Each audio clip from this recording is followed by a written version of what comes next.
US లో doctor గా స్థిరపడాలని అనుకుంటున్నారా? అయితే అతి తక్కువ ఖర్చుతో ఎగ్ తో సాకారం చేసుకోండి. ఫ్రీ మోషన్ అవ్వాలి అన్నప్పుడు అంటే రెగ్యులర్‌గా ఇదవుతున్నప్పుడు జస్ట్ 1, 2 సార్లు కాకుండా డైలీ ఇదే ఇబ్బంది ఫేస్ చేస్తున్న వాళ్ళకి మీరు చెప్పే చిట్కా ఏంటి?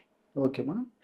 అసలమ్మా మన దేహంలో జీవన క్రియల ద్వారా గానీ, మనం తీసుకునే ఆహార పదార్థాల ద్వారా గానీ కొన్ని వ్యర్థ పదార్థాలు తయారవుతుంటాయమ్మా. హ్మ్. సో, దేహంలో తయారైనటువంటి వ్యర్థ పదార్థాలు దేహంలో ఎక్కువ కాలం పాటు ఉండడం మంచిది కాదు. హ్మ్. తెలుసుకోవాల్సినటువంటి అంశం ప్రతి ఒక్కరు. ఓకే. సో, ఈ దేహంలో తయారైనటువంటి వ్యర్థ పదార్థాలు బయటికి విసర్జింపబడేందుకు ప్రధానంగా 5 అవయవాలు తోడ్పడతాయమ్మా. హ్మ్. వాటిని స్కిల్ అంటారు. SKILL. హ్మ్. ఎస్ అంటే స్కిన్. చర్మం ద్వారా కొన్ని మల పదార్థాలు పోతుంటాయి. హ్మ్. ఎలాగా? చెమట రూపంలో. ఓకే. అదేవిధంగా కిడ్నీస్, మూత్రం ద్వారా కొన్ని మలిన పదార్థాలు పోతుంటాయి. హ్మ్. అదేవిధంగా ఐ, ఐ అంటే ఇంటెస్టైన్స్. ఇంటెస్టైన్స్ అంటే ప్రేవులు. హ్మ్. ప్రేవుల ద్వారా మల విసర్జన ద్వారా హ్మ్. కొంత మలిన పదార్థం బయటికి పోతుంటుంది. ఓకే. ఇప్పుడు మీరు అడిగేటువంటి ప్రశ్న దీనికి సంబంధించింది. హ్మ్. రెండవది ఏమంటే లివర్. లివర్ కూడా కొన్ని రకాలైనటువంటి ఈ యొక్క మలిన పదార్థాన్ని బయటికి విసర్జింపజేసేస్తుంటుంది. హ్మ్. అదేవిధంగా లంగ్స్, ఊపిరితిత్తులు. మనం తీసుకునేటువంటి గాలి, వదిలేటువంటి గాలి వీటిల్లో ఈ యొక్క విసర్జన పాత్ర ఉంటుందమ్మా. హ్మ్. అంటే లోపల తయారైనటువంటి వ్యర్థమైనటువంటి కొన్ని ఈ యొక్క ఈ ప గాలి పదార్థాలు అంటే కొంచెం వాయు పదార్థాలు దేహానికి ఉపయోగపడే వాయు పదార్థాలు కూడా బయటికి పోతుంటాయన్నమాట విసర్జన ఓకే. రూపంలో. హ్మ్. ఇది స్థూలంగా. మరి ఈ రోజుల్లో మోషన్ ఫ్రీగా అయ్యేటువంటి వాళ్ళు చాలా చాలా తక్కువ మంది ఉన్నారమ్మా. హ్మ్. సో, కారణాలు అనేకం. సో, మరి మోషన్ ఫ్రీగా అవ్వాలంటే అనేక రకాలైనటువంటి ఆయుర్వేద ఔషధాలు, ప్రకృతిలో దొరికేటువంటి ఔషధాలు, ఒంటింటి ఔషధాలు, అదేవిధంగా జానపదులు వాడేటువంటి ఔషధాలు, అదేవిధంగా మరి ఆటవికులు, అడవుల్లో ఆటవిక జాతి వాళ్ళు వాడేటువంటి ఔషధాలు ఎన్నెన్నో ఉన్నాయమ్మా. హ్మ్. ఇప్పుడు ని సమాజంలో మనకై మనం తయారు చేసుకొని వాడుకోదగ్గ క్షేమదాయకమైన ఔషధాన్ని ఎలా తయారు చేసుకొని వాడుకోవాలో చెప్తాను చూడండమ్మా. ఓకే. సైంధవ లవణం ఒక 10 గ్రాములు తీసుకోవాలమ్మా. హ్మ్. సైంధవ లవణం. దీన్ని రాక్ సాల్ట్ అంటారు. హ్మ్. మనకు మార్కెట్‌లో దొరుకుతుంటుంది. గడ్డలు దొరుకుతాయి, పొడి దొరుకుతుందమ్మా. ఓకే. సో, రెండవ పదార్థము సునాముఖి. హ్మ్. గత అనేక కార్యక్రమాల్లో కూడా దీని గురించి చెప్పడం జరిగిందమ్మా. సునాముఖి ఆకు తెచ్చుకొని పౌడర్ లాగా తయారు చేసుకొని ఒక 25 గ్రామ్స్ సునాముఖి ఆకు చూర్ణం తీసుకోవాలి. హ్మ్. ఫ్రెష్‌గా మనకు చూర్ణం దొరికేట్లయితే చూర్ణమైనా తీసుకోవచ్చమ్మా. హ్మ్. ఆకు పొడి కూడా ఈజీగా తయారైపోతుంది. హ్మ్. కాబట్టి సొంతంగా తెచ్చుకొని తయారు చేసుకొని వాడుకోవడం మంచిది. హ్మ్. మూడవ పదార్థంగా శొంఠి పొడి. హ్మ్. అదొక 25 గ్రాములు తీసుకోవాలి. ఓకే. అట్లే సోంపు గింజల చూర్ణం. అదొక 25 గ్రాములు తీసుకోవాలి. హ్మ్. అమ్మా! హ్మ్. సైంధవ లవణం మాత్రం 10 గ్రాములు తీసుకోవాలి. సునామికి ఆకు పొడి, శొంఠి పొడి, సోంపు గింజల పొడి ఒక్కొక్కటి 25 గ్రాములు తీసుకోవాలి. ఓకే. సో, అన్ని పదార్థాలు బాగా కలిపేసేసి ఒక గాజు సీసాలో నిల్వ ఉంచుకొని రోజు రాత్రి పడుకునేటప్పుడమ్మా హ్మ్. So, half teaspoon powder నుంచి 1 టీ స్పూన్ వరకు సమస్య తక్కువగా ఉండి, చిన్న వయసులో వాళ్ళుండి, ఇబ్బంది లేకపోతే ఇంచుమించు చాలా మందిలో హాఫ్ టీ స్పూన్ సరిపోతుందమ్మా. ఓకే. సో, సమస్య ఎక్కువగా ఉండి, మరి వయస్సు కూడా ఎక్కువగా ఉండి, వాళ్ళకి ఇతర అనుబంధ లక్షణాలుండి, హ్మ్. ఒక పట్టాన మోషన్ ఫ్రీగా కాక చాలా ఇబ్బంది పడేటువంటి వాళ్ళకైతే ఒక్క స్పూన్ వరకు వాడుకోవచ్చు. ఓకే. సో, వయస్సును బట్టి, శరీర తత్వాన్ని బట్టి, హ్మ్. వ్యాధి యొక్క ఉధృతిని బట్టి, హ్మ్. ఇతర అనుబంధ లక్షణాలను బట్టి హాఫ్ టీ స్పూన్ నుంచి 1 టీ స్పూన్ వరకు రాత్రిపూట ఒక కప్పు వాటర్‌లో గోరువెచ్చని నీళ్ళలో కలిపేసి తీసుకుంటున్నారు. ఓకే. దీనివల్ల ఏమైతుందంటే కాల విరేచనం ఆరోగ్య కారణం. హ్మ్. సో, పొద్దున్నే ఆ సెన్సేషన్‌తో మెలుకువ వచ్చేస్తుంది. హ్మ్. ఎప్పుడైతే ఆ సెషన్స్ ద్వారా మెలుకువ వచ్చి మనం మోషన్‌కెళ్ళిపోతామో, మోషన్‌లో ఉన్నటువంటి మనకు ఆ మల పదార్థం తయారైనటువంటి మల పదార్థం అంతా మోషన్ ద్వారా బహిర్గతం అయిపోతుంది కాబట్టి, ఆ రోజంతా ఆరోగ్యంగా, హుషారుగా, ఉల్లాసంగా, ఆనందంగా ఉండడానికి అవకాశం ఏర్పడుతుంది. హ్మ్. అదేవిధంగా ఈ విధంగా రెగ్యులర్‌గా జరుగుతుండడం వల్ల మరి ఉన్నటువంటి జబ్బులు త్వరగా తగ్గిపోతాయి. కొత్త కొత్త జబ్బులు రాకుండా కూడా ఉంటాయమ్మా. ఓకే. సో, దీనివల్ల అన్ని మల్టిపుల్ బెనిఫిట్స్ ఉంటాయి. కేవలం శారీరకంగా ఈ విధంగా ఉపయోగపడమే కాకుండా మనసు ప్రశాంతంగా ఉంటుంది. కోపము, చికాకు ఇలాంటి లక్షణాలు కూడా తగ్గుతాయి. ఇరిటేటింగ్ నేచర్ తగ్గిపోతుంది.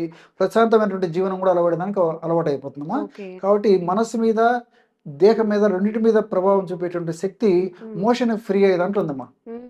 So, okay. అందుకే కంపల్సరీగా మోషన్ ఫ్రీగా అయ్యేందుకు ఖచ్చితంగా ప్రయత్నం చేయాలమ్మా. హ్మ్. సో, సరే ఔషధం ఇది. హ్మ్. అదేవిధంగా కొన్ని ఆహార నియమాలు కూడా పాటించాలమ్మా. హ్మ్. ఆహార నియమాలు ఎలాంటివి పాటించాలంటే fast foods, junk foods, bakery foods, ice creams hmm. ఇలాంటివి చెత్తా చెదారం ఎక్కువ తీసుకోకూడదమ్మా. ఓకే. ఎప్పుడో ఒకసారి తప్పని పరిస్థితిలో కొద్ది ప్రమాణంలో తీసుకోవచ్చు కానీ ఎక్కువ తీసుకోకూడదమ్మా. ఓకే. ఫైబర్ పీచు పదార్థం బాగా తీసుకుంటుండాలి.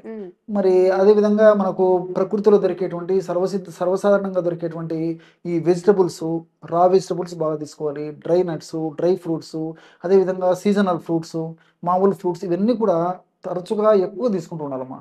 అదేవిధంగా నీళ్ళు ఎక్కువ తాగుతుండాలి. సో కనీసం రోజుకి 3 నుంచి 5 లీటర్ల వరకు వయస్సును బట్టి, సీజన్ను బట్టి, శరీర ప్రకృతిని బట్టి, అవసరాన్ని బట్టి వాడుకుంటున్నారమ్మా. సో టయానికి ఆహారం తీసుకుంటుండాలి, టయానికి విశ్రాంతి తీసుకుంటుండాలి అమ్మా. ఇట్లా టైం ప్రకారము నేను చెప్పినటువంటి పద్ధతుల యొక్క ఫాలో అవుతూ మంచి ఆహార నియమాలు పాటిస్తూ కనీసం రోజు అరగంట నుంచి 30 గంట సేపు మనకు ఏ పరిధిలో ఏది వీలవుతుందమ్మా, వాకింగ్ కానీ, జాగింగ్ కానీ, రన్నింగ్ కానీ, స్కిప్పింగ్ కానీ, స్విమ్మింగ్ కానీ, ఏదో ఒక వ్యాయామం కూడా ఉండాలమ్మా. సో వ్యాయామం చేయడం వల్ల కూడా ప్రేవుల కదలికలు బాగా జరిగేసేసి ప్రేవుల్లో కూడా కొన్ని రకాల మంచి మంచి ఎంజైమ్స్ ఉత్పత్తి అయ్యి కూడా మోషన్ ఫ్రీగా అయ్యేందుకు కూడా వ్యాయామం కూడా పరోక్షంగా దోహదపడుతుంది అనమాట.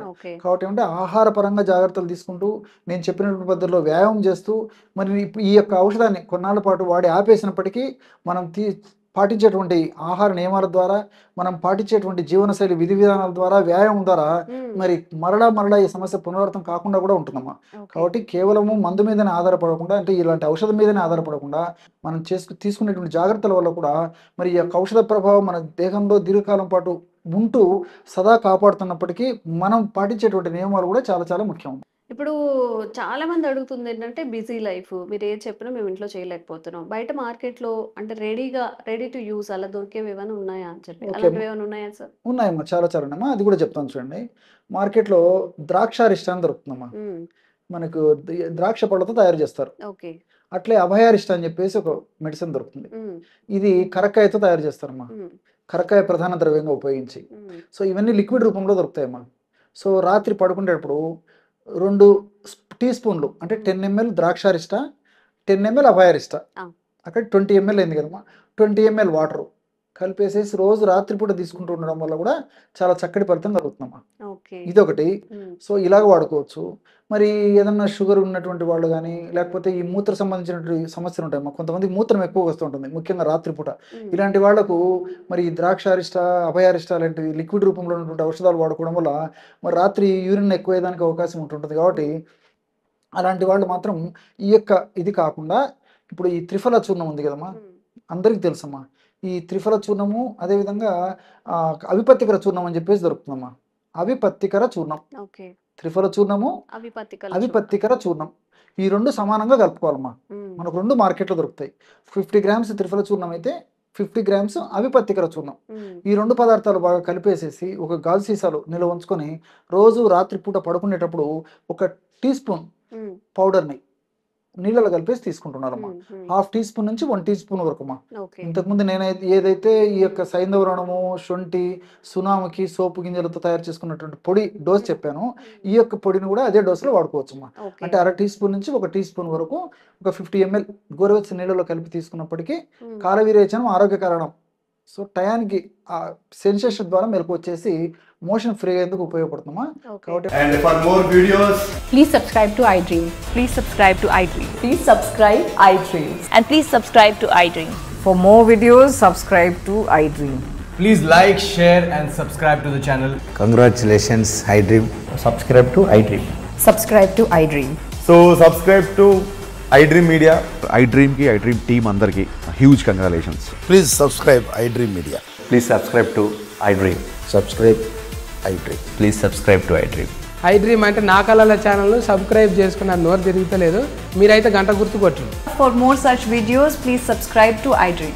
Subscribe to iDream. Please subscribe to iDream. Please subscribe iDream Media. Please do subscribe to iDream. Please subscribe to iDream Media. For best entertainment and information, please subscribe iDream. And don't forget to subscribe to iDream.